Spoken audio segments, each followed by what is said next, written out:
네, 자리에 이제 거의 다 오신 것 같으니까 이제 시작을 하겠습니다. 이제 두 번째 세션이고요. 이제 앞으로 1시간 동안 베러 윈도우스 프로그래밍 위드 C++ 11이라는 제목으로 1시간 동안 여러분들에게 이야기를 나누도록 하겠습니다.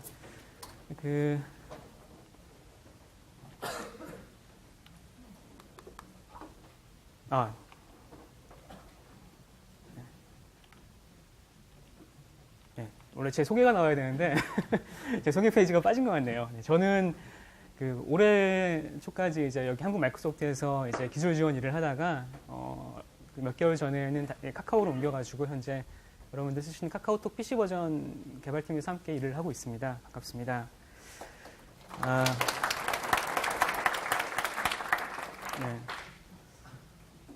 오늘이 6월 14일이더라고요.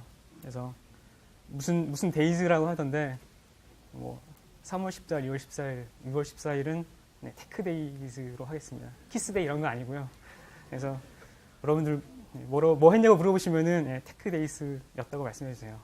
그래서 토요일 오후 1시간을 아쉽지 않게 한번 보내도록 하겠습니다.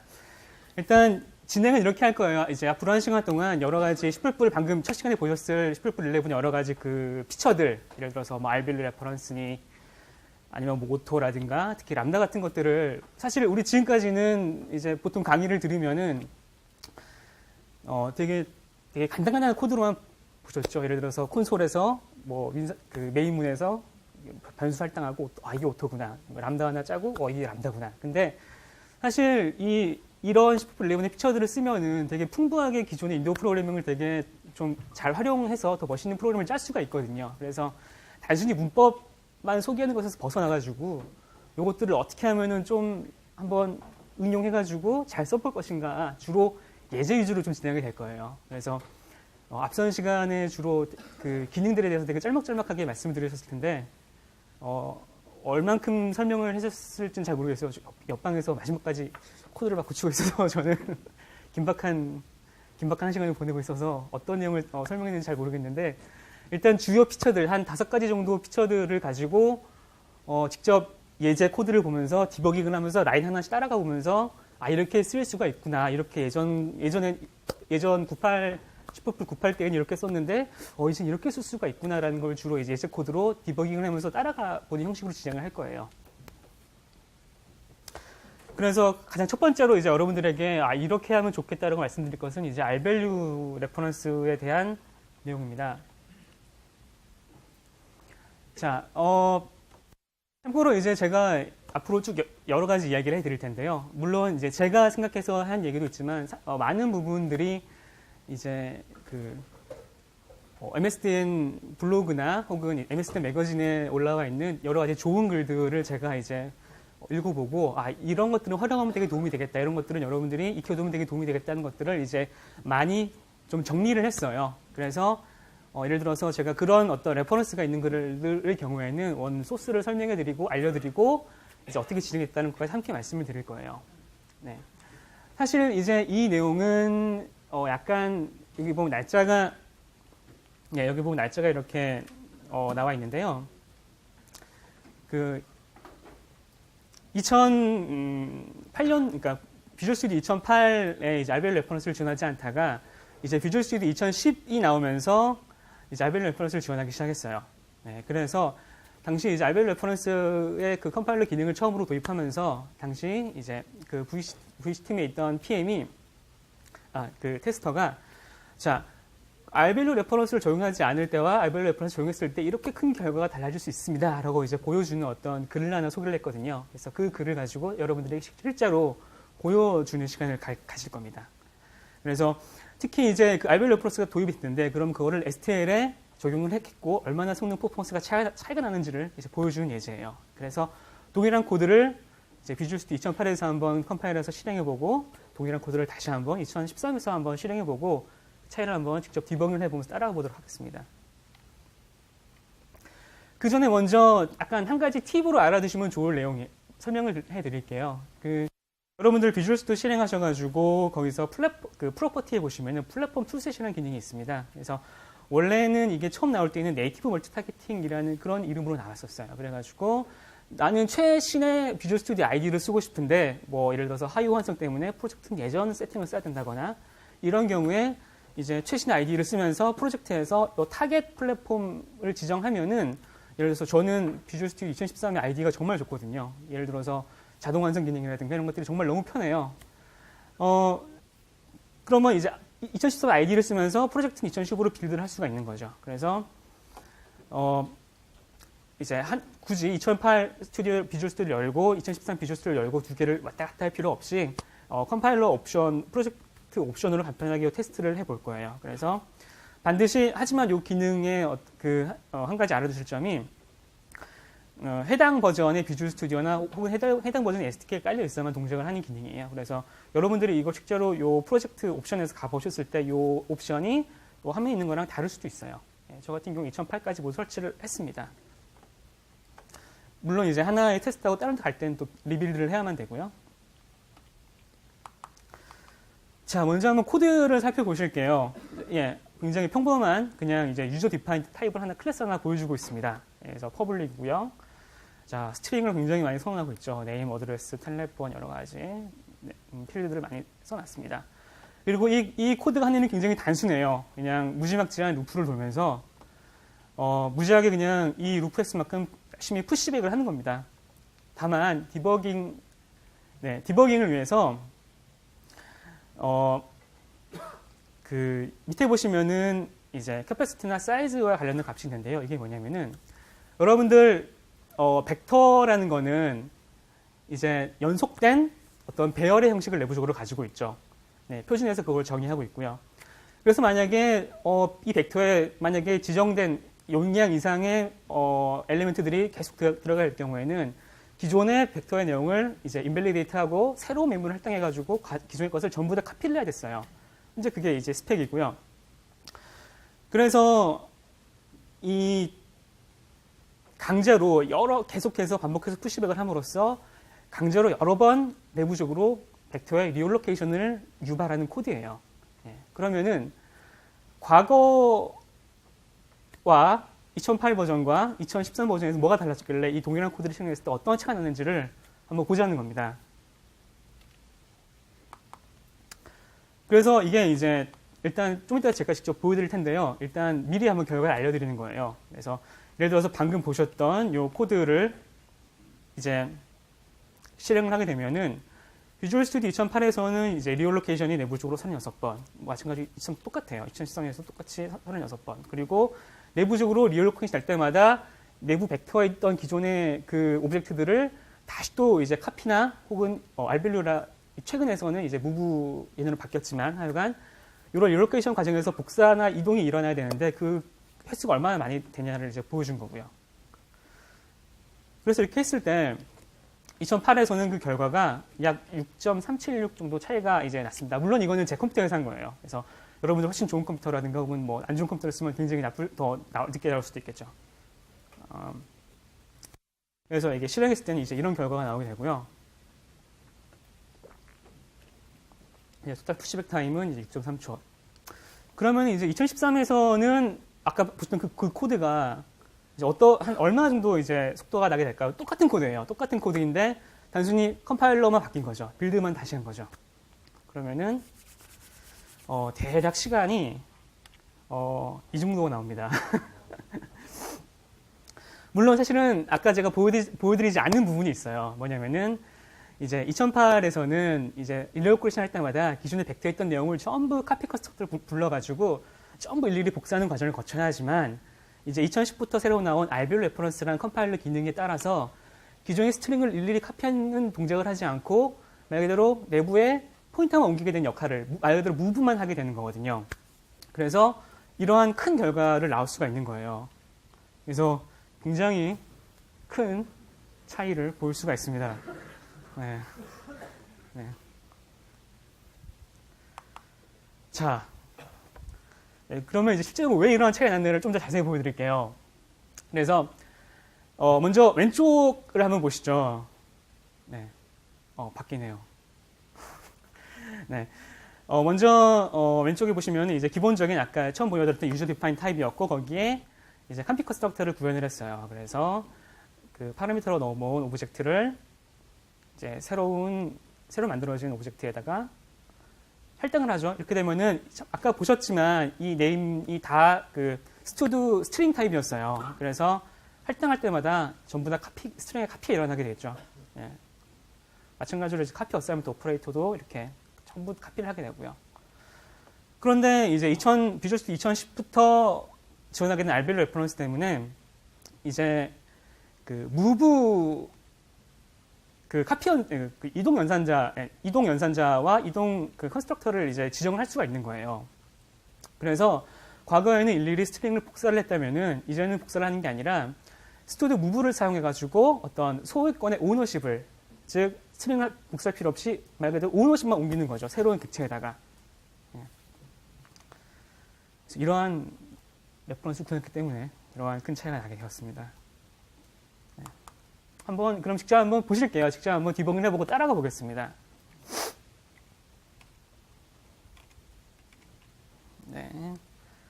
자, 첫 번째 프로젝트를 한번 해볼게요. 스타트업 프로젝트로 하고.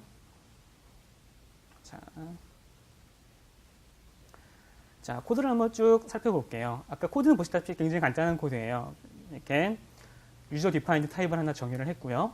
그 다음에 강제로 복사를 많이 일으키기 위해서 스트링 내부 멤버를 굉장히 많이 선언을 했습니다. 그리고 디폴트 컨스트럭터가 있고요. 그 다음에 카피 컨스트럭터가 있습니다. 그래서 내부적으로 이제 그 리올록 할 때마다 이 카피 컨스트럭터가 엄청나게 불리겠죠. 카피 어사이먼트 오퍼레이터를 구현해놨고요. 자, 이게 기존의 2008 이전 알비 레퍼런스를 지원하기 전의 코드였습니다. 한번 이 상태에서 아까 보여드렸던 것처럼 실행 환경을 제가 2008로 바꿔볼게요. 프로포트로 가셔가지고 자, 제너럴에 가보시면 이렇게 플랫폼 툴셋이라는 기능이 있습니다. 네, 현재는 2013으로 되어 있죠. 이거를 제가 한번 2008로 한번 바꿔보고요. 어플라이를 해보고 그다음에 그러면 이렇게 살짝 바뀌게 돼요. 이렇게 현재 2008이라고. 네, 다시 한번 리빌드를 해보겠습니다. 여러분들이 알고, 그 다음에 이제 요거는 이제 무브 관련된 내용인데 요거는 제가 잠깐 접어 놓을게요. 자, 그러면 T메인에서는 속도를 체크하기 위해서 이러한 속도를 추적하기 위한 도움 유틸리티 펑션 하나 만들어 놨고요. 그 다음에 벡터에 유저 디파인 타입을 담도록 해놨습니다. 그리고 요거는 이제 스튜드 스트링이었잖아요. 스트링에다가 굉장히 일부러 연산을 많이 하기 위해서 긴 스트링을 많이 적어 놓습니다. 그리고 아까 보여드린 것처럼 이제 무지막지한 루프를 돌기 시작해요. 참고로 이제 여기에서 그 캐패시티와 제가 이렇게 개발자들 버릇이잖아요. 이렇게 더블클릭 선택하는 거 네. 어지럽게 애들을 만들기 때문에. 네. 자, 캐패시티와 사이즈를 보여드리는 이유는 일단 캐패시티는 얼마나 이 벡터가 그 엘리먼트를 가지고 있을 수 있는가, 말 그대로 용량을 보여주는 거고, 사이즈의 경우에는 현재 이 벡터에 몇 개 엘리먼트가 있는가를 보여주는 거잖아요. 그래서 그 비주얼 C++ STL 구현에서 이제 어느 정도 미리 할당해 놓은 캐패시티가 차게 되면은 다시 리올로케이션 하죠. 이게 내부적으로 아마 기존 캐패시티 50%씩 점점 커지는 걸로 알고 있어요. 그래서 만약에 푸시, 즉 넣기 전에 캐패시티와 사이즈를 한번 값을 구해놨다가 이 값이 두 개가 같다. 그러면은 이 상황에서는 꽉 차 이 두 라인에서 이 두 개의 값이 같다면은 벡터가 지금 꽉 차 있는 상태고, 그러면 푸시백을 했다면은 다시 한번 이게 이제 리올로케이션이 일어나서 더 늘어난 상태겠죠. 그래서 얼마나 리올로케이션이 일어나는가를 보여주기 위해서 이렇게 사이즈와 캐패시티가 같은지를 체크를 하고 있어요. 네, 그래서 몇 번이나 리올로케이션이 일어나는가, 그다음에 그 사이즈만큼 계속 이제 더블링해서 늘어가면서 얼마나 카피가 일어났는가, 무브가 일어나는가를 이제 내부에 그 벡터의 기준이 몇 개가 있는가를 매번 계산을 해가지고 더해가면서 보여주고 있어요. 자, 이게 전부입니다. 이렇게 루프를 도는 거예요. 그러면은 한번 실제로 카피 컨스트럭터가 불리는지를 한번 보기 위해서 한번 브레이크 포인트를 걸어볼게요. 자, 현재 여기다가 브레이크 포인트 한번 걸어보고요. F5로 한번 실행을 해보겠습니다. 자, 바로 걸렸어요. 지금 화면이 잘 안 보이시죠? 네. 꼴을 하게 되면은, 아이고. 잠시만요. 오퍼레이터가 걸었네요. 여기다 걸었어야 되는데. 다시 한번 하겠습니다. 자, 이제 푸시백을 하면서 내부적으로 푸시백을 담을 때 한번 카피스트가 불릴 거예요. 그러면서 쭉 스텝 미특을 따라가 보시면은, 자, 이제 푸시백을 하면서 위에서 만든 오브젝트를 여기다가 그 벡터에 넣으면서 한번 카피가 한번 됐죠. 하지만 이거는 이제 푸시할 때 이제 인서트 카피가 한번 일어나는 것이고요. 실제로 내부적으로 다시 리얼로케이션이 일어날 때 다시 한번 그 카피 커스터가 또 불리게 됩니다. 네. 그래서 쭉 실행을 하면은 굉장히 많은 시간이 걸리게 되고요. 시간이 많이 걸리기 때문에 그냥 멈추겠습니다. 이제 과거에 이게 이제 기존의 2008까지 방식이었다면은 이제 2010부터는 이제 알벨로 레퍼런스를 지원하게 되는 거죠. 프로퍼티에서 이걸 한번 최신 버전으로 바꿔보고요. 다시 한번 리빌드를 한번 해보겠습니다. 자, 카피 어사이먼트. 참고로 여기 보시면 이제 2008은 하지 않기 때문에 2008 이상, 2010부터 컴파일러가 인식하게 되도록 이제 그 프리프로세서로 해놨고요. 이제 무브 컨스트럭터에서 이제는 여기 보시면은 앰퍼센드 2개로 이것이 이제 알밸류라는 걸 보여주고 있죠. 그래서 알밸류 받아서 스토드 무브를 사용해서 무브를 하도록 해놨습니다. 그래서 실질적으로 여기다 브로큰 폴드 걸어 놓으면은 여기서 한번 F4를 눌러볼게요. 네. 그러면은 이제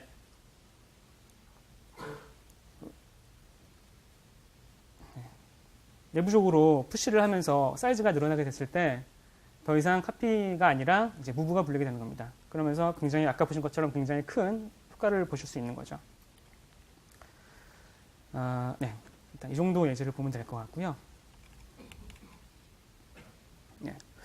그 다음에는 이제 그래서 아직까지 되게 옛날 버전의 컴파일러 쓰시는 분들이 많아요. 그리고 새로운 컴파일러를 쓰셔도 이 무브 알밸류 레퍼런스의 기능을 활용하지 않는 분들도 많은데 보신 것처럼 이제 알밸류 레퍼런스의 컨스트럭터나 어사이먼트 오퍼레이터 같은 구현하면은 굉장히 효율적으로 성능을 높일 수 있으니까요. 최소한의 노력으로 굉장히 효과 대비 투입 대비 되게 높은 효과를 볼 수 있으니까 한번 꼭 고려해 보시기 바랍니다. 다음 보실 거는 이제 새로운 클래스 디자인이에요.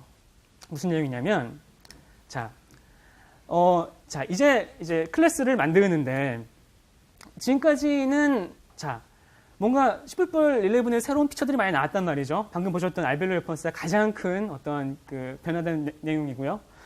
그런데 그거 말고도, 뭐, 예를 들어서 좀 이따 보여드릴 딜리터나 익스플리시트, 이제 불 오퍼레이터라든가, 이런 것들을 한번 써서 클래스를 디자인해보자는 게 이번 시간 내용이에요. 그래서 그거를 사용해서 한번 그 스마트 클래스라는 걸 구현해보고 그것들을 어떻게 멋지게 한번 쓸 수 있는지를 한번 예제로 보여드리겠습니다. 그래서 이거는 참고로 이번 시간은 그 여기 보시다시피 어떤 매거진에서 영감을 얻어가지고 이제 만들게 된 챕터인데요. 그 캐니커라는 그런 사람이 있어요. 미국의 캐나다 사람이고요. MSD 매거진에 굉장히 좋은 글을 많이 쓰는 사람입니다. 굉장히 굉장히 실력이 좋은 사람이고요. 좀 이따가 또 다른 챕터, 다른 세션 얘기할 때도 항상 되게 이름이 자주 나오는 아저씨예요. 그래서 캐니커라는 사람이 MSD 매거진에 11.11의 새로운 피처를 가지고 한번 윈도우 프로그램 한번 잘 해보자라는 그런 글을 되게 오랫동안 연재를 했는데 거기서 나온 내용입니다. 그리고 참고로 그래서 스마트 클래스를 이제 구현을 한 거고, 참고로 dx.codeflex.com이라는 데 가보시면은 이 아저씨가 자기가 만든 요 스마트 클래스라든가 혹은 10.11을 가지고 기능을 써서 만든 좋은 어떤 유틸리티 클래스들을 만들어서 소스를 올려놨어요. 그래서 좀 이따가 다른 세션에서도 이분이 만드신 코드를 좀 몇 개를 제가 가져와서 좀 보여드릴 거예요. 그래서 유니크 핸들이라는 그런 클래스를 한번 만들어 볼 거고요. 기본적으로 그 스마트 포인터 클래스입니다. 스마트 포인터 클래스고요. 네. 그래서 이렇게 기존에 크리에이트 이벤트라는 걸 만들어가지고 핸들을 만들었으면은 핸들을 가지고 되게 로우하게 관리했었죠. 뭐 물론 이제 그 스마트 클래스가 있긴 하지만 이제 10.11의 기능을 충분히 활용하는 그런 클래스는 없었을 거예요. 그래서 직접 한번 10.11의 기능을 잘 쓰는 스마트 클래스를 만들어 봐서 그걸 쓰는 예제인데요. 그래서 크리에이트 이벤트를 사용해가지고 어떤 변수를 하나 만들고, 여기 보시면 좀 약간 좀 특이하죠. 네. 지금까지 써왔던 단순한 변수를 만드는 것과는 좀 약간 거리가 있어요. 보시면 이제 그 유니폼 이니셜레이저를 이용해가지고 오토를 사용해가지고 유니크 핸들의 클래스의 인스턴스를 만든 거죠. 예. 그다음에 요 H 만든 변수가 제대로 만들어졌는가, 제대로 값을 가지고 있는 거 아닌가, 이런 식으로 쓸 수가 있고요. 여기 보시면 굉장히 단순하게 뱅 해가지고 H해서 이 값의 널 포인트인지 아닌지 보는 코드이지만 실제로 이것을 클래스에서 구현하기 위해서는 실제적으로는 그렇게 쉽지가 않아요. 예. 이것도 좀 이따가 보시게 될 19.11에 등장한 그 explicit bool 오퍼레이터라는 게 등장했기 때문에 이런 식으로 쓸 수가 있는 거예요. 예. 그래서 이렇게 어떤 클래스 인스턴스를 이런 식으로 간단하게 체크를 할 수가 있고, 그 다음에 요 핸들이라는 거는 사실 어떤 유니크한 개념이잖아요.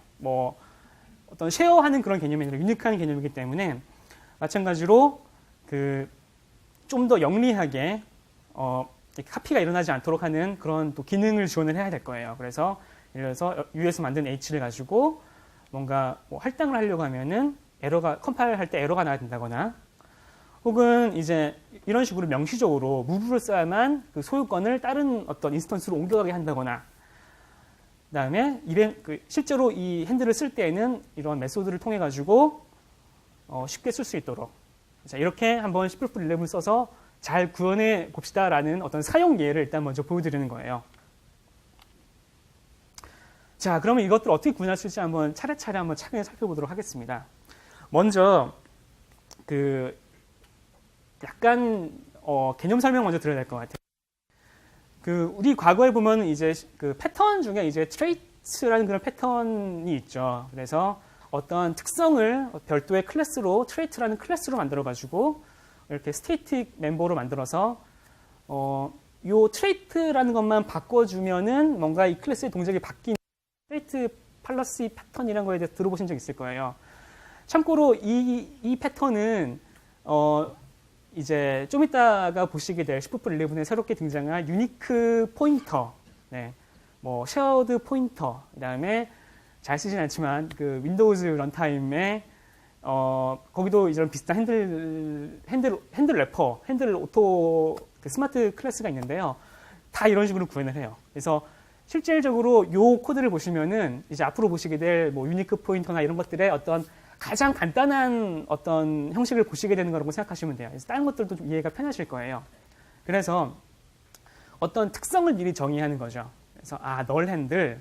그래서 널 핸들이라면은 널 핸들이 인밸리드 할 때 특성 값을 리턴을 해야 되고, 이 널 핸들이 닫힐 때에는 이런 행동을 해야 되고, 이런 행동들을 정의를 한 게 하나가 있고요. 그래서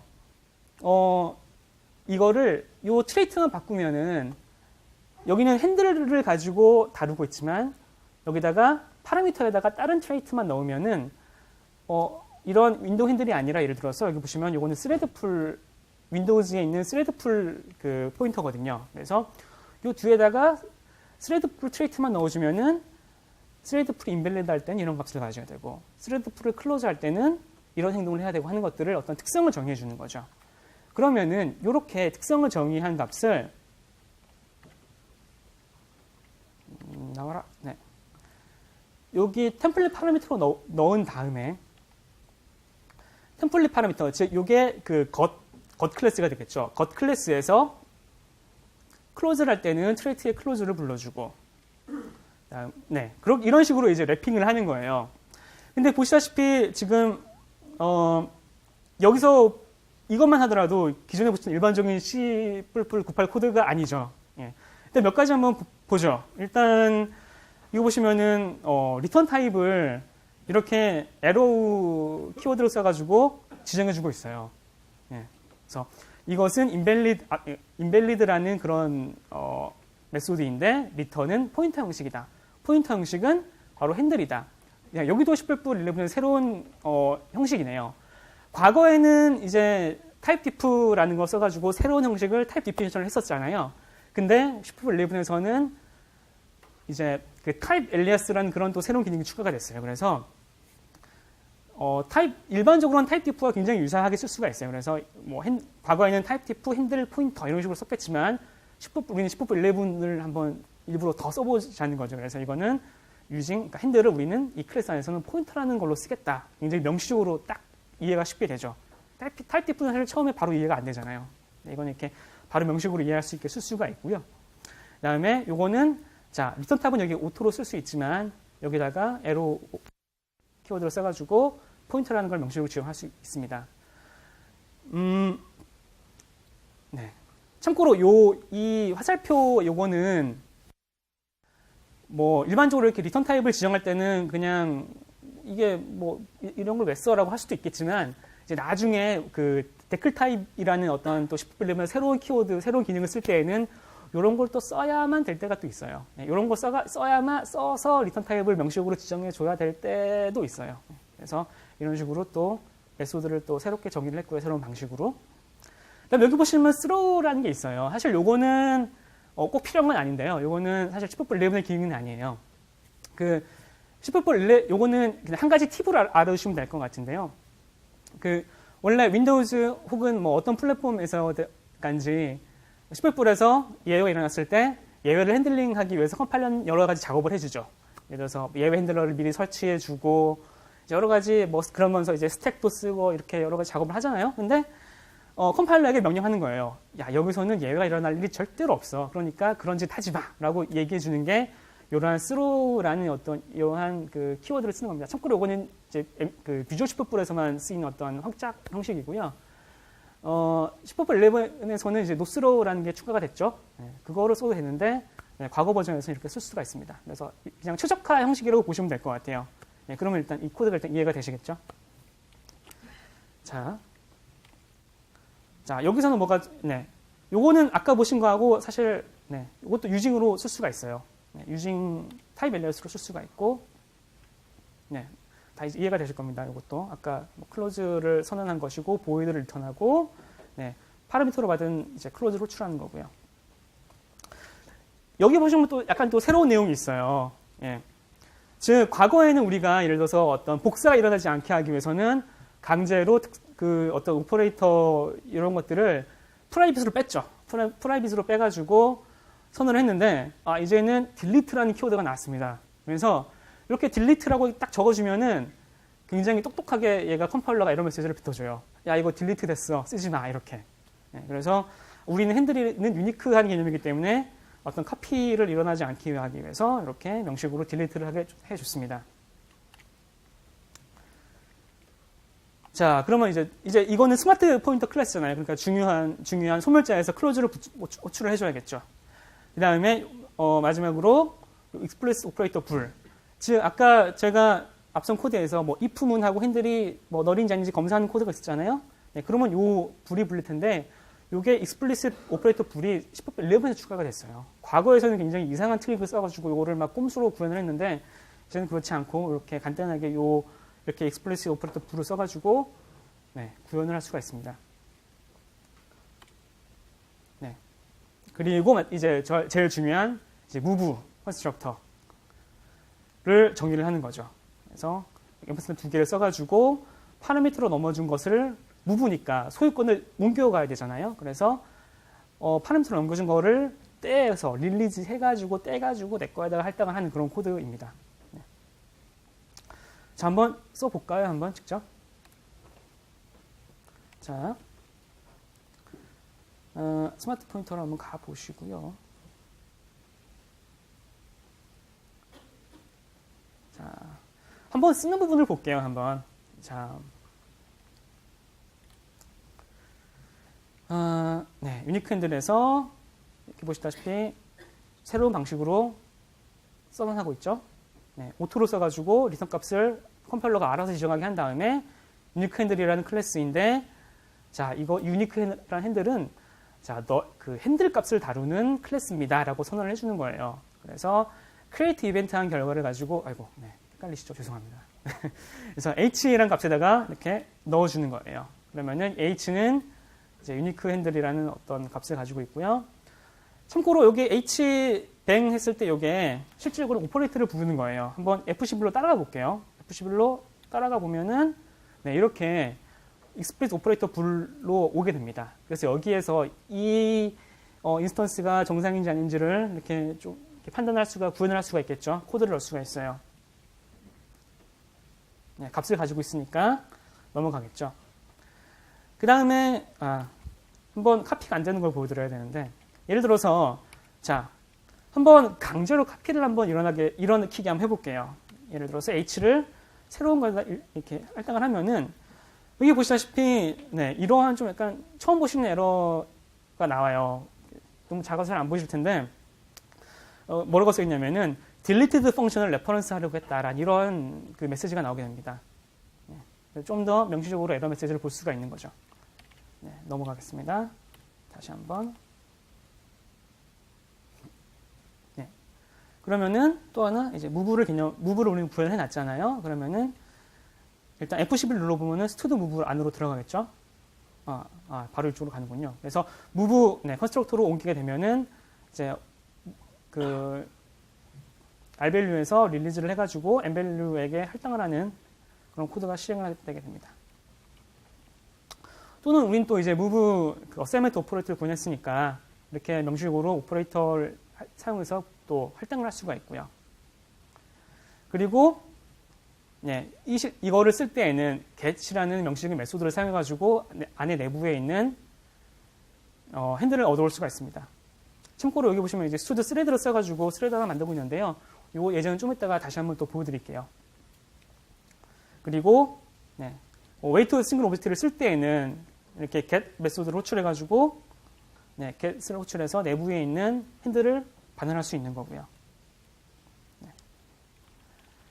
여기까지입니다. 요거는 그래서 이렇게 한번 실제로 코드를 보여드릴게요. 참고로 이제 저는 요 파일을 아까 처음에 말씀드린 그 코드플렉스라는 사이트에서 가져왔고요. 그래서 그거를 지금 그대로 쓰고 있어요. 한번 열어보면은 네, 이 아저씨가 만든 자기 이름으로 이렇게 네임스페이스를 만들어가지고 공개를 해놨고요. 굉장히 자신감이 넘치는 네임스페이스죠. 네, 저도 이렇게 꼭 하고 싶어요. 참고로 요거는 제가 좀 알아보기 쉽게 그러니까 그 예제를 위해 일부러 좀 적어놓은 코드인데요. 같은 코드예요. 그래서 과거에는 타입 디프 문으로 trait라는 클래스의 포인터라는 타입을 가지고 포인터라는 거를 타입 만들어라 이렇게 명령을 타입 디프로 썼다면은 이제는 같은 내용을 가지고 이렇게 유징으로 좀 더 깔끔하게 쓸 수가 있어요. 네, 좀 더 깔끔하죠. 네, 그래서 그 트레이트 안에 있는 값을 가지고 변수를 하나 만들어 두고 클로즈 할 때는 트레이트의 클로즈를 부르고 그다음에 딜리트를 통해서 명시적으로 이렇게 지우고 있고 디포트 컨스트럭터 지정하고 있고요. 이런 식으로 쭉쭉 넘어가겠습니다. 소멸자에서 클로즈를 하고 있고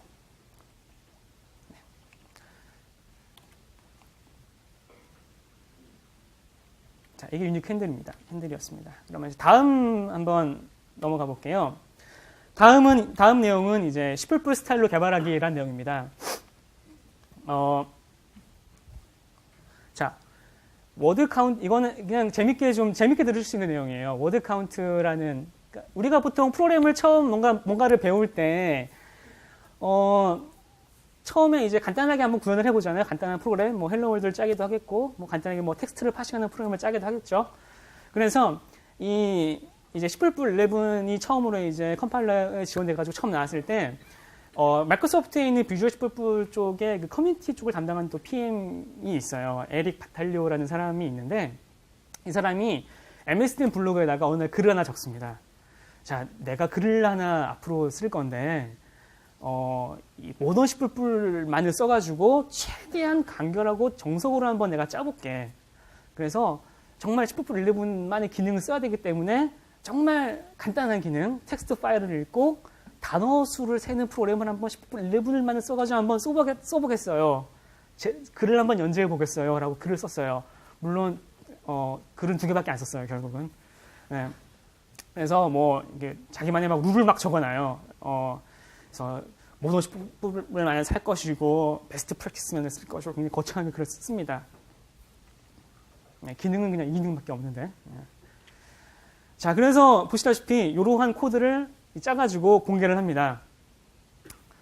보시면은 사실은 이 사람이 처음에 글을 쓰는 게 이제 C를 사용하지 않았다고 해요. 뭐 굉장히 오랜 시간 동안 주로 이제 매니지스 쪽, 아마 뭐 C샵이나 이런 쪽에서 일을 하셨던 분인 것 같아요. 그래서 좀 C나 C++에 익숙하지 않은 사람이기 때문에 이제 양해를 바란다면서 이런 코드를 짜요. 그래서 보시면은 네, 벡터에다가 요 메인문의 파라미터를 넣어가지고 그 파라미터로 넘어오는 그러니까 메인문의 파라미터라면은 그 exe name 그다음에 뒤에 적어준 아규먼트들이죠. 그런 걸로 파일 이름의 어떤 벡터를 만들고요. 그거에 자 여기 1011 나왔습니다. 네, 오토 써가지고 이제 레인지드로 그 파일명에서 하나씩 뽑아가지고 파일을 이제 좀 이따 코드 보시겠지만 그 if 스트림에서 읽어가지고 단어를 쭉쭉쭉 뽑아내서 여기 맵이에요. 스트링과 롱 그러니까 단어명과 단어가 몇 개나 나온 그걸로 맵을 만들어서 쭉 카운트를 하는 그런 예제를 하나 만들게 됩니다. 한번 볼까요? 한번 실제로 풀 버전 한번 볼게요. 자, 네. 스타트업을 만들고요. 자, C를 잘 모르는 사람이니까 굉장히 단순하게 짰겠죠. 네. 그래서 일단 파일이 몇 개 들어왔나. 참고로 여기 이게 완벽하지 않아요. 여기 버그가 되게 많아요. 이상한 부분들이 되게 많아요. 그걸 좀 감안하고 보셔야 됩니다. 이게 정석이라고 믿으시면 함정에 빠지시는 거예요. 네. 그래서 예를 들어서 네, 그 뒤에 아규먼트가 있는지를 체크를 하는데 이거는 기본적으로 1이 되죠. 예, exe 파일명이 기본으로 들어오기 때문에. 그래서 그다음에 뭐 아규먼트를 가지고 이제 파일명의 벡터를 만든 다음에 맵이에요. 단어가 몇 개가 나왔나 unsigned int로 선언하고 있어요. 그래서 여기 보시면은 이게 파일명의 벡터였죠.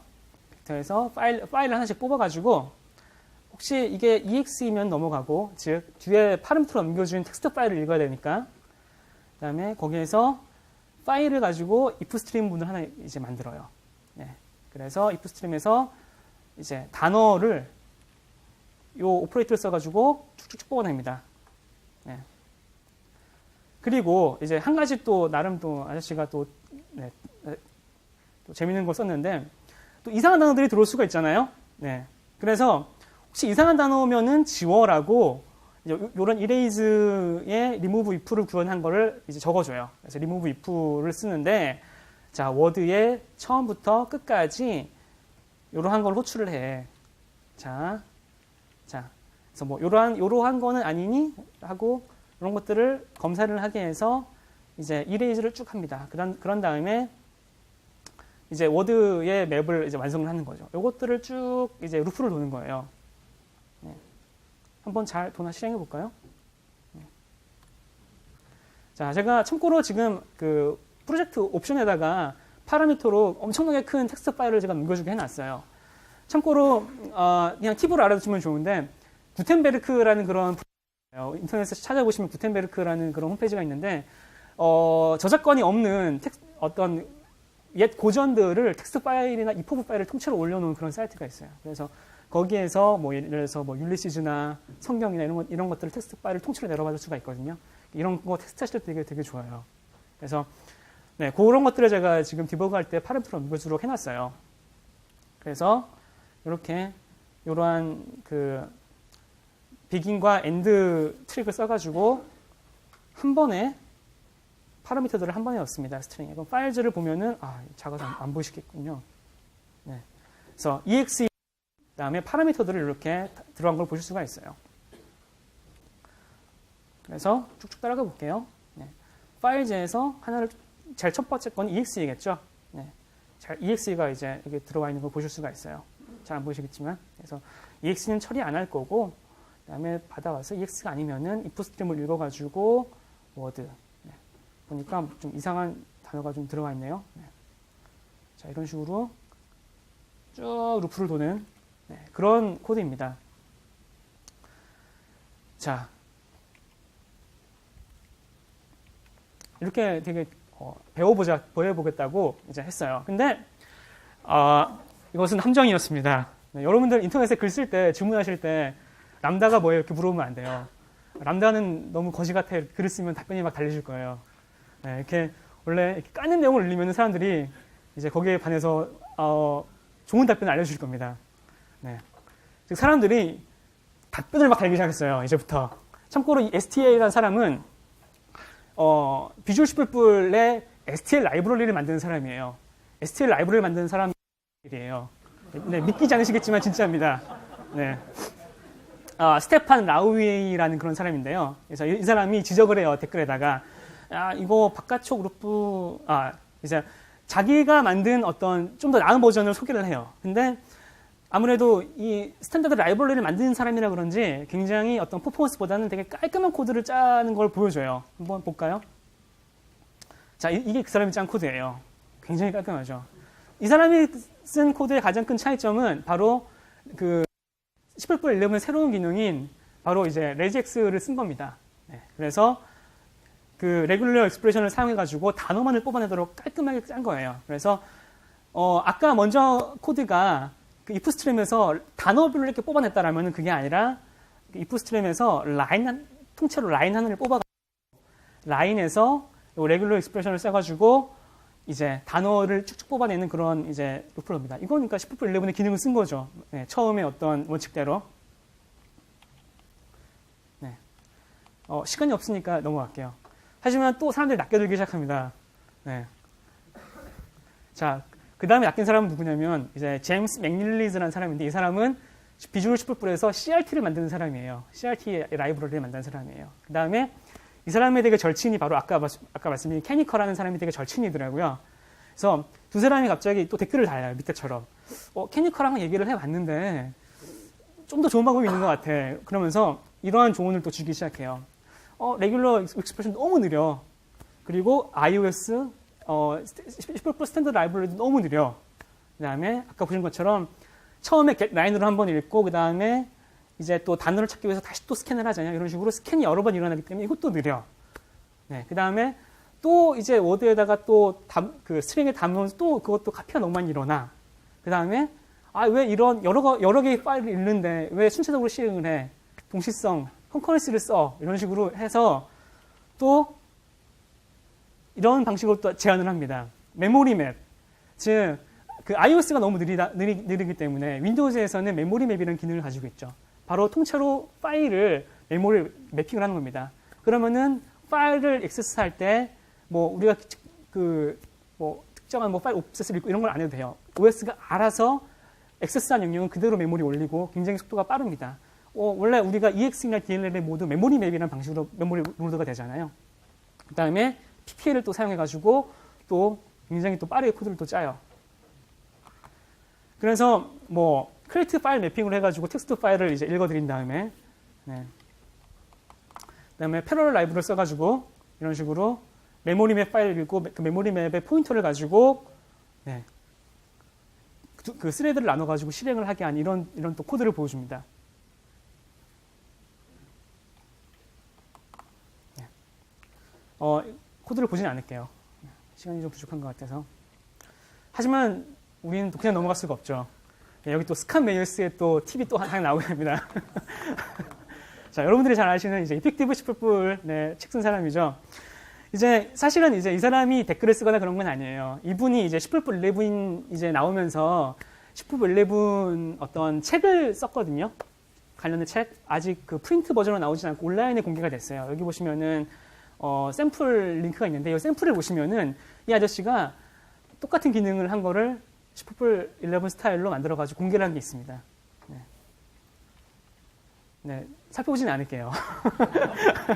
링크에 가시면은 친절하게 샘플이 있습니다. 한번 그냥 간단히 볼게요. 어떤 건지. 그냥 이렇게 보시면은, 아까 이제 STL이 만든 그런, 이거 굉장히 짧고, 깨끗하게 짰죠.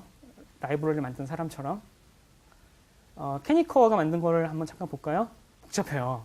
PPL 써가지고, 이제 맵을, 컨바이너블 맵으로 만든 다음에, 패러럴 포 H를 써가지고, 이제 각각의 파일에 대해서 이렇게 맵을 읽고 한 다음에, 다시 요거를 컨바인 해서, 맵으로 만든 이런 또 트릭을 씁니다. 굉장히 좀 하드코어하죠. 자, 그러면은, 스카메이어스는 어떻게 짰을까요? 네, 스카메이어스는, 참고로, 아까, 아마 나중에 PDF나 이런 것들 나가게 될 텐데요. 그 링크를 아마 보시게 될 텐데 되게 좋은 게 이 아저씨가 10.98 버전으로 한번 짜놓고 10.11 버전 하나 짜놓은 그 두 개를 비교할 수 있게 해놨어요. 네, 그래서 메인문에서 요건 또 이 아저씨도 이제 퓨처를 써가지고 만들었어요. 네, 퓨처를 써가지고 어싱크러스하게 마찬가지로 별도의 스레드로 컨커런시를 지원하도록 해서 네, 짰습니다. 네, 대단한 아저씨들인 것 같아요. 자, 그 다음에 좀 재밌는 부분이에요. 람다. 이게 아마 사실 이 부분이 여러분들 실제로 코드를 짤 때 가장 많이 뭔가 좀 코드를 다르게 쓸 수 있는 그런 겁니다. 즉, 람다를 콘솔에서만 쓰지 마시고 이제 윈도우즈에도 쓰세요. 네, 헬로 월드에만 쓰지 말고 이제 윈도우 프로시저에도 쓰고 그 스레이드 만들 때도 쓰고 다양하게 한번 써보자는 거죠. 그러면 먼저 한번 콜백에 대해서 한번 잠깐 얘기를 해볼게요. 짧게 넘어가겠습니다. 우리가 이제 윈도우즈 개발을 할 때 이런 콜백이라는 단어를 보신 적이 있을 거예요. 이제 콜백이란 실질적으로 이제 언더바 스탠더드 콜 이렇게 구현이 되어 있죠. F12 눌러서 따라가 보시면 이렇게 구현이 되어 있죠. 즉 스탠다드 콜링 컨벤션을 가진 펑션 포인터예요. 즉 우리가 일반적으로 C에서 이게 프로그램을 짜가지고 함수를 짜면 그건 기본적으로 C 콜링 컨벤션을 쓰도록 되어 있죠. 그다음에 슈플풀에서 이제 클래스를 만들어가지고 슈플풀 메소드를 만들면 그거는 이제 디스콜 이제 되도록 이제 이런 내부적으로 함수로 치는 방식이 조금씩 달라요. 내부적으로 어셈블리 코드를 보면은 CPU가 다룰 때 코드를 다룰 때. 근데 이제 윈도우즈의 이런 그 콜백 같은 경우에는 이제 스탠다드 콜링 컨벤션으로 이제 작성이 되도록 되어 있어요. 그래서 예를 들어서 뭐 윈도우즈 메시지 프로시저라든가 혹은 이제 뭐 윈도우즈 이벤트 프로시저 같은 것들은 다 이런 식으로 콜백으로 구현되어 있습니다.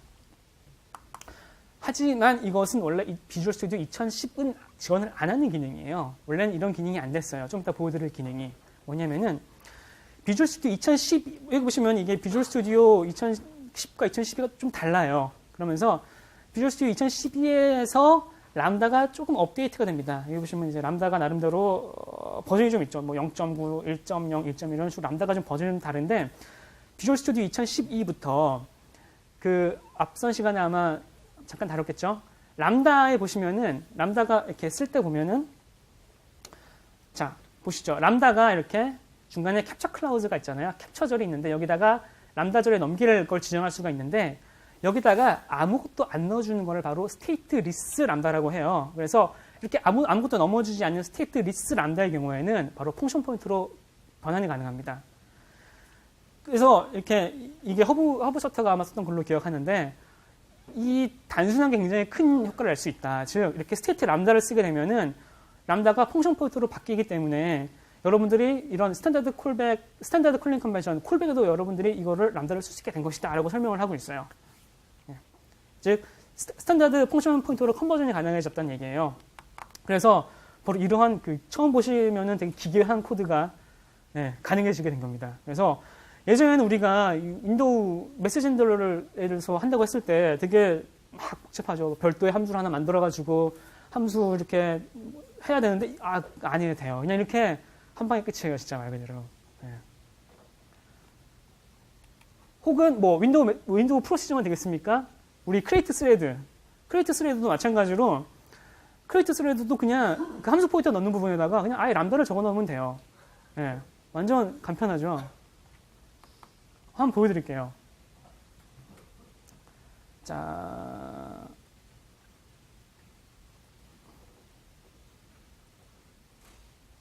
아까 보셨던 코드고요. 네, 추억의 윈3이 API 소스입니다. 오랜만에 옛 생각 한번 하시면서 이제 더블엔드 클래스로 이렇게 만들었어요. 그래서 더블엔드 클래스에다가 원래대로 여기다가 그 펑션 포인터를 원래 옛날에 넣어줬어야 됐잖아요.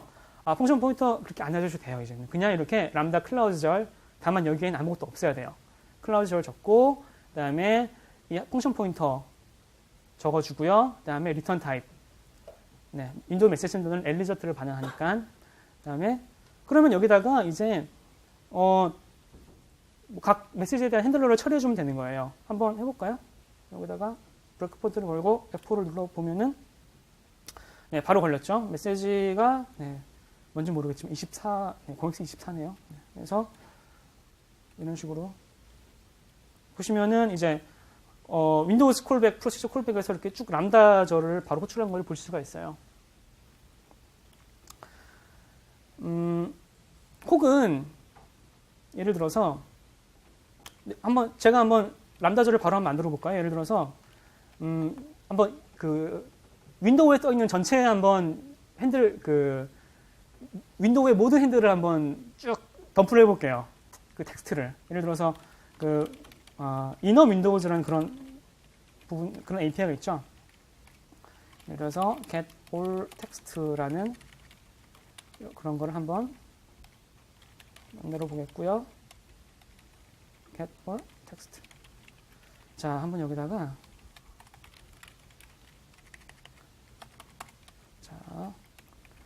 한번 enum 윈도우즈 해볼게요. 자, 첫 번째 파라미터로 보면은 더블랜드 enum 프록 뭐 이런 것들을 넣도록 되어 있죠. 과거라면 이걸 별도의 펑션 포인트로 짜가지고 콜백을 만들어야 됐었는데 그럴 필요가 없게 됐어요. 다만 이게 어떤 펑션 포인트인지 알아야 되니까 한번 어떤 펑션 포인트인지 한번 알아보도록 해보죠. enum WND enum 네, 한번 F11을 딱 보니까 자 이러한 어떤 펑션 포인트의 원형을 가지고 있대요. 참고를 위해서 한번 가지고 가보겠습니다. 자, 이러한 펑션 포인트를 가지고 있어요. 그렇다면은 여기다가 람다가 들어가야 되는데 첫 번째 클라우드절 파라미터 그다음에 10절 람다 클라우드 이렇게 3개 돼 있죠. 그러면은 여기다가 아무것도 없애야 되고 여기다가는 자 더블린더와 L8을 받는 거래요. 받고 그다음에 얘는 리턴을 불을 하게 돼 있네요. 그다음에 여기다가 그러면은 이거는 파라미터로 윈도우 핸들이 날아오잖아요. 그러면은 get 윈도우 텍스트. 네.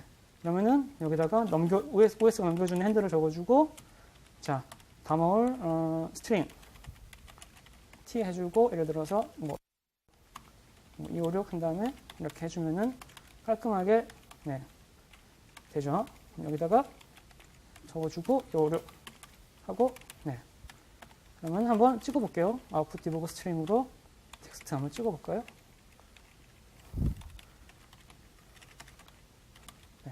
빌드가 될까요? 뭐가 좀 빠졌죠? 네. 어디 보자. 어디가 빠졌나요?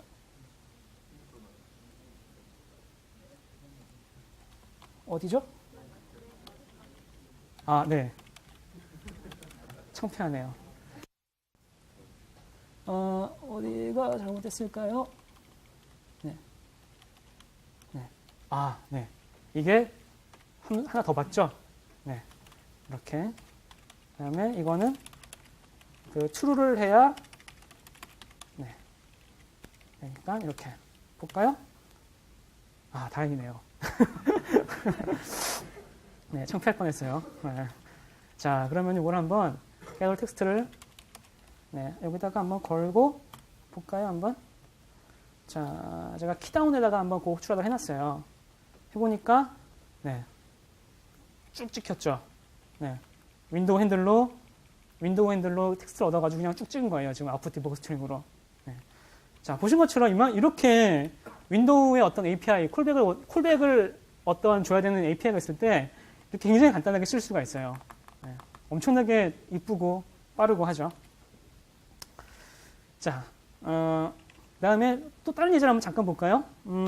이거는 윈도우 프로시저를 했던 거였다면은 자, 또 다른 것들도 가능합니다. 예를 들어서 자, 크리에이트 스레드예요. 크리에이트 스레드인데 여기다가는 원래 크리에이트 스레드의 그 LP 스레드 그 스레드 프로시저를 콜백을 넣어줘야 돼요. 하지만 우리는 그런 걸 따로 정의하기 너무 귀찮습니다. 자, 이렇게 한 방에 자 스레드 프로시저 그냥 굴리는 거예요. 그래서 한번 제가 그냥 간단하게 그냥 UI를 만들었거든요. UI라고 만들기에도 되게 창피한 수준인데, 네. 스레드를 딱 누르면은 요걸 부르도록 해놨어요. 크리에이트 스레드에서 요 람다로 호출하고 되어 있는데 지금 벌써 여기로 들어온 거예요. 지금 람다로 스레드가 벌써 두 개가 스레드가 만들어져 있고, 롯데 스레드에서 이런 식으로 네, 윈보를 네, 콜백 네, 이렇게 쓸 수가 있죠. 혹은 뭐 크리에이트 스레드뿐만이 아니라 그래서 뭐 셋 타이머 같은 것들, 즉 콜백을 원하는 모든 윈도우즈 API들은 이런 식으로 간단하게 람다를 써가지고 쓸 수가 있습니다. 네, 넘어갈게요. 자, 크로노는 사실 이거는 그 원래 부스트 쪽에 있던 내용이기 때문에 사실은 이전부터 쓰고 있었던 분들이 사실 많을 거예요. 그래서 사실 C++ 11의 새로운 기능이라고 하기는 좀 약간 창피한데요. 그래서 예를 들어서 예전에는 이제 뭐 퍼포먼스 실행 시간을 측정한다. 그러면은 이제 쿼리 퍼포먼스 카운터 써가지고 쿼리 퍼포먼스 프리퀀시 써가지고 이런 식으로 나눠서 이렇게 몇 초 실행을 이제 너무 복잡한 거예요. 이제 간단하게 크로노로 한 방에 하자는 거죠. 네. 한번 비교를 해볼게요. 두 개의 코드의 차이가 얼마나 되는지. 예를 들어서 네, 거의 끝으로 다가가고 있어요. 자, 그냥 이것도 마찬가지로 이제 굉장히 큰 이제 텍스트 파일을 읽어 들어가지고 이제 뭐 소트하고 얼마나 시간이 걸리는가를 이제 보는 예제인데요. 과거에는 이제 이런 식으로 시간을 구했어요. 이제 카운터 같은 거 쓰면은 이제 쿼리 퍼포먼스 카운터로 그 쿼리 퍼포먼스 카운터의 값을 얻은 다음에 그 두 개의 이제 실행 전과 실행 후에 두 개의 그 카운터 값을 얻고 이제 프리퀀시로 나눠져 가지고 값을 이제 실행된 초를 얻었었거든요. 볼까요, 한번? 네. 그렇게 오래 걸리지 않을 거예요. 네.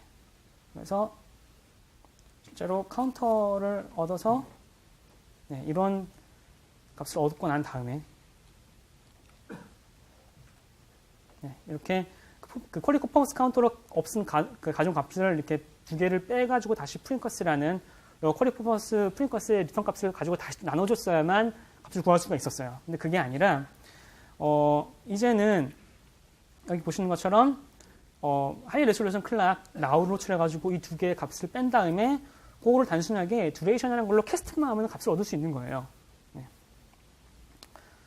참고로 이번에 C++ 그 14 최근에 그 비주얼 스튜디오 블로그 팀에 올라온 거 보니까 그 하이 레졸루션 클락에 약간 좀 버그가 있더라고요. 네.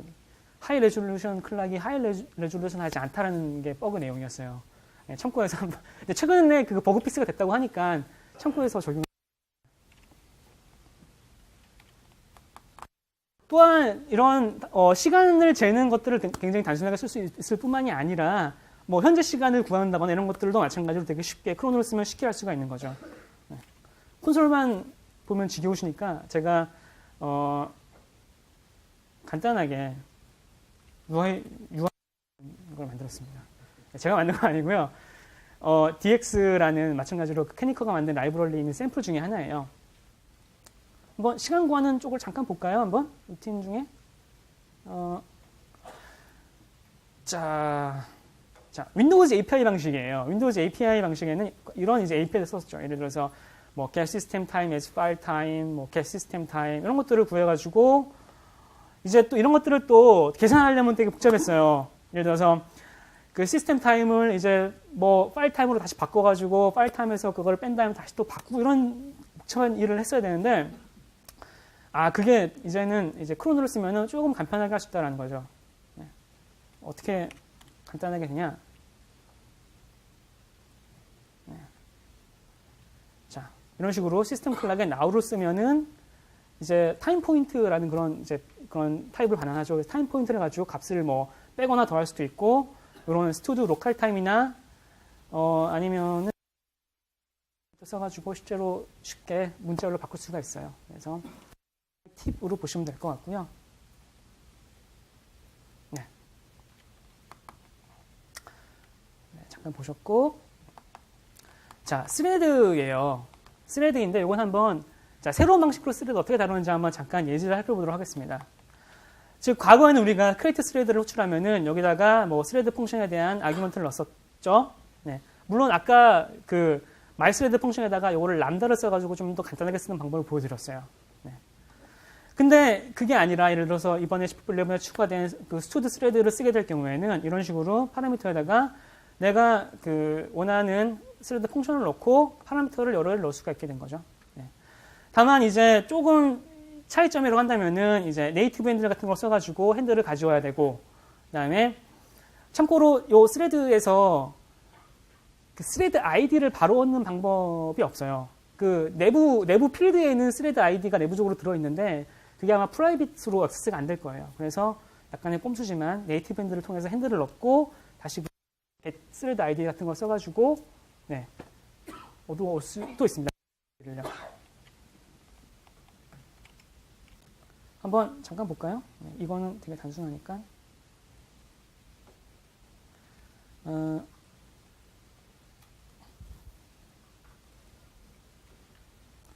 자, 참고로 이거는 그 MSDN에 있는 크리에이트 스레드의 샘플이에요. 그래서 굉장히 쓸데없이 복잡해요. 네. 그냥 크리에이트 스레드 하나 하는 건데 이제 막 만들고 힙에 만들고 막 온갖 별 멋있는 짓들을 하는데요. 그래서 원래 이게 이제 크리에이트 스레드의 원래 코드예요. 크리에이트 스레드에 그런 마이 스레드 펑션을 했더라면은 이렇게 스토드 스레드에다가 마이 스레드 펑션을 직접 넣어주고 여기다가 아규먼트를 즉 위에서 이렇게 넣어줬던 거를 우리는 똑같이 즉 위에 코드를 이렇게 아래처럼 쓸 수가 있는 거죠. 그래서 여기 스레드의 배열에다가 네이티브 핸들을 얻어가지고 이렇게 넣고 있는데, 네, 요거를, 네. 즉, 위에서는 이렇게 스레드 그 아이디를 이렇게 얻어왔는데, 우리는 바로 안 되고 이런 식으로 이렇게 스레드 아이디를 별도로 호출해서 넣도록 해놨어요. 네. 그리고 마찬가지로 여기는 크리에이트 스레드의 반응값이 핸들이었는데, 그거는 이런 식으로 네이티브 핸들이라는 걸 써가지고 핸들 값을 바로 얻을 수가 있죠. 네. 네. 참고로 이제 뭐 디태치 조인 이런 것들은 아마 보셨을 거예요. 네. 참고로 요거는 제가 마지막 좀 이따가 잠시 후에 알려드리겠습니다. 굉장히 또 재밌는 10.11의 굉장히 재밌는 트릭인데요. 잠시 후에 보여드릴게요. 사실 제가 이번 자료를 준비하면서 가장 중요한 내용 두 가지를 뽑으라고 한다면은 아까 보셨던 람다 트릭이랑 이 트릭인 것 같아요. 예. 물론 이제 R-밸류 레퍼런스에 대한 건 굉장히 중요하지만 그래서 우리가 뭐 제가 이거 어떻게 읽어야 될지 모르겠어요. 라이라고 읽어야 되나요? RAII? 이 개념 많이 들어보셨을 거예요. 그래서 우리가 어떤 메모리를 다룬다거나 혹은 뭐 윈도우즈의 자원을 다룰 때 우리가 직접 그걸 막 로우하게 뭐 매뉴얼하게 딜리트하고 이러면은 너무 위험성이 많다는 거죠. 예외가 일어날 수도 있고 놓을 수도 있고 뭐 그렇기 때문에 가능한 한 이런 것들은 이제 10불에 있는 기본 기능인 어떤 라이프타임 이제 스택을 기반으로 해가지고 자동으로 생성되면은 자동으로 소멸되는 그 소멸제의 기능을 잘 사용한 걸 기능을 잘 써가지고 만들어라 이제 라고 하는 이 기능을 써가지고 이제 10불 언어를 개발하도록 많이 이제 푸시를 하잖아요. 예를 들어서 이게 그 비안스트럽의 홈페이지 내용인데요. 왜 10불은 파이널리를 지원하지 않나요? 그러니까 굉장히 쿨하게 얘기합니다. 소멸자 써 이렇게 얘기를 해요. 네. 그래서 이런 걸 사용해가지고 이제 뭐 스마트 포인터라든가 가드, 락 같은 것들을 구현할 수가 있는 거죠. 그래서 이제 그 10불 11의 그 MS나 혹은 여러 가지 그런 글들을 읽다 보면 항상 하는 얘기가 더 이상 U를 쓰지 마라. U를 보면 경기를 해요, 사람들이. 절대로 U를 쓰지 말라고. 굉장히 강조를 하는데, 그러면 이제 그럼 U를 안 쓰면 뭘 써야 되나요? 유니크 PTR을 쓰라는 겁니다. 근데 유니크 PTR을 가지고 뭔가 윈도우 자원 관리를 하기에는 어떻게 하지? 근데 그 유니크 PTR에 보시면은 뒤에 파라미터에다가 딜리터라는 걸 등록할 수가 있어요.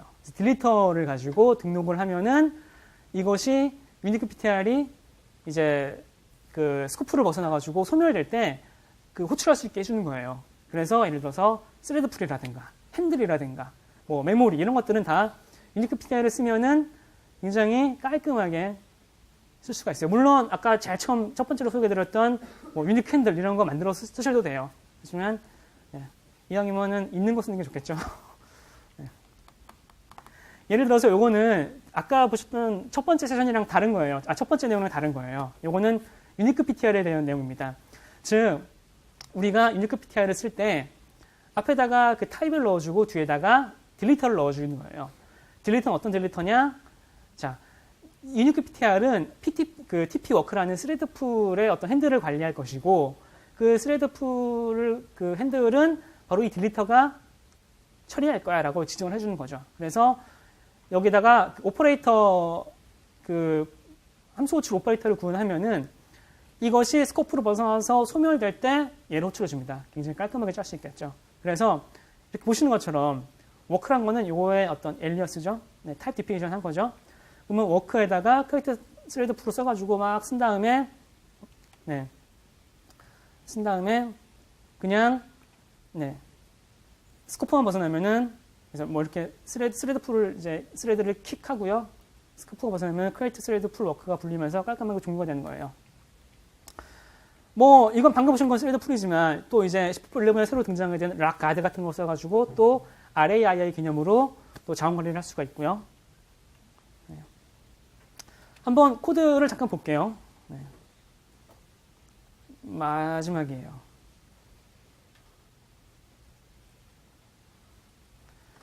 자, 메인문으로 갑시다. 자, 우리가 기존에는 이렇게 썼다는 거죠. 기존에는 create thread 풀을 만들어가지고 그 포인터 이제 펑션 포인터를 넣어주고 얘를 직접 이제 관리를 했던 거죠. 하지만 너무 위험하다. 좋은 기능을 놔두고 왜 이렇게 쓰느냐. 그래서 우리는 쉽게 이렇게 유니크 PTR을 써가지고 좀 알아보기 어렵게 돼 있는데 워크는 또 가보시면은 이거 이상한 데로 가네요.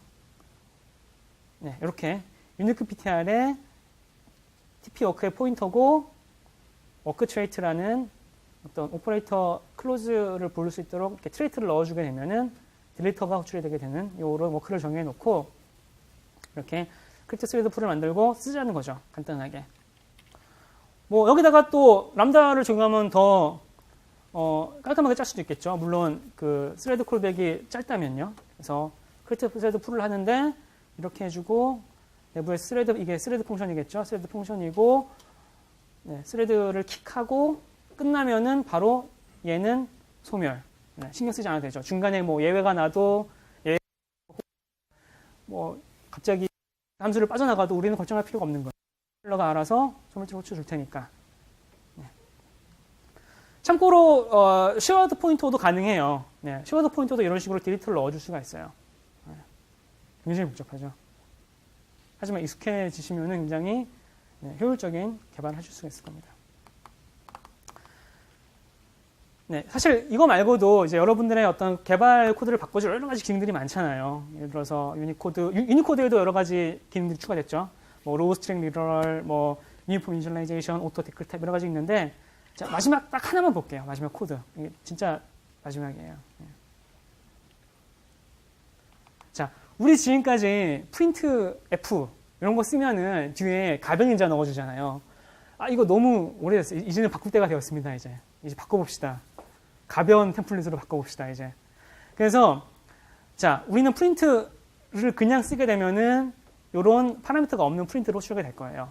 근데 만약에 하나만 넣어주면은 하나짜리가 불릴 거고요. 근데 여러 가지를 계속 넣어주게 되면은 요 베리에딕 템플릿이 불리게 돼요. 그래서 요것들은 하나의 쌍이에요. 하나의 쌍으로. 왜냐하면은 요 베리에딕 템플릿은 여기 보시면은 프린트를 불러주는데 내부에서 다시 프린트를 불러주고 있잖아요.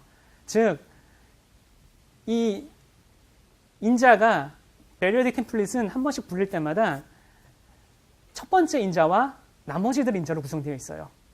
그렇기 때문에 내가 두 개를 넣어줬으니까 여기에서 하나를 꺼냈으면 여기는 없는 거예요. 그럼 다시 프린트를 불러주면은 하나짜리를 불러주겠죠. 얘를 불러주게 되는 거예요. 나 자신을 다시 한번 호출하는 게 아니라. 이런 또 어떤 트릭을 써가지고 굉장히 마지막으로 되게 재밌는 트릭 하나 보여드릴게요. 자, 우리가 지금까지 웨이트 포 멀티플 오브젝트를 호출하려면 어떻게 됐습니까? 배열을 명시적으로 몇 개를 뭐 10개를 만들고 해야 되잖아요. 그럴 필요 없는 거예요. 이렇게 깔끔하게 웨이트홀이라는 베릴 템플릿 하나 만드는 거예요. 그리고 얘를 쓸 때는 자, 이런 식으로 써준 겁니다. 몇 개를 넣어도 상관없어요. 뭐 여기다가 뭐 마음껏 넣으세요. 마음껏 넣으시면은 요 베릴 템플릿이 알아서 여기 뒤에서 파라미터를 하나씩 까면서 핸들이라는 요거를, 참고로 요거는 베릴 템플릿에 등장한 새로운 어떤 그 오퍼레이터예요. 동쪽으로 핸들을 만들어가지고 얘가 하나씩 넣어요. 하나씩 넣어서 웨이트 멀티플을 한 번에 딱 부릅니다. 굉장히 깔끔하게 짤 수 있겠죠. 이런 식으로 무궁무진하게 응용이 가능해요. 네.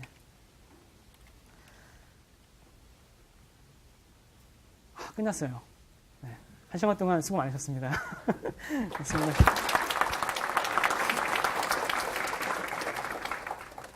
참고로 네. 혹시 뭐 궁금한 거 그 소스 궁금하실 거예요. 네. 소스가 궁금하시니까 네, 저기 호스트 하신 저희 김명신 부장님께서 아마 올려주실 거예요. 여기 나오기 직전까지 수정을 해서 이제 완료가 됐기 때문에 여러분들 공개해드릴 수 있을 거예요. 혹시 뭐 궁금하신 거 없습니까?